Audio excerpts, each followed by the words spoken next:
Qallop, arendator. Namichi ko'p tomosha qilding mashinani, olasanmi o'zi yo'qmi? Olaman, nech bilan to'layman oyiga? O'sha aytganim, oyiga 400 dollardan to'laysan. Chiqib to'la olasanmi? Taksichilik qilib to'lab tashlayman, ha? Farqot bo'ldi. Bu nimaga bu? Mas'uliyat bu. Keyin bilasan. Charchadim. 10 soatdan beri kira qolmay uyga borib damimni olaman. Senga dam olishni kim qo'yibdi? Hannik sochizi, arendaga pul bo'ladi-ku.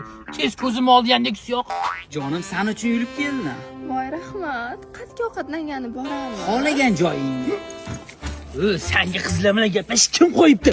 Hozir sen bilan gaplashib, arenda pulning hammasini sog'ib oladi. Baqot, ishga chiq. Sen xo'rozni ovozini eshitdingmi? Quyosh qarib chiqib ketganda, bunaqa yotishingni qachon arendan pulini yig'asan? Tur bak, yuzingni yuvib ishga chiq.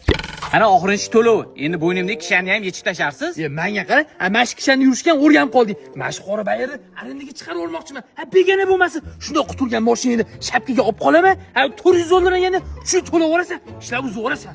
Og'aylaring ko'rsa, ichi yonib o'laydi. Haqiqatdan ham katta bola bo'lib yurarmidan? Buni yana nimaga taqdingiz? Ovakka mashina qimmatdir. Ko'proq ishlashing kerak. Har doimgidek o'zim sandan zot to'laman. Katta bola bo'lisham qiyin ekan. Qiyin.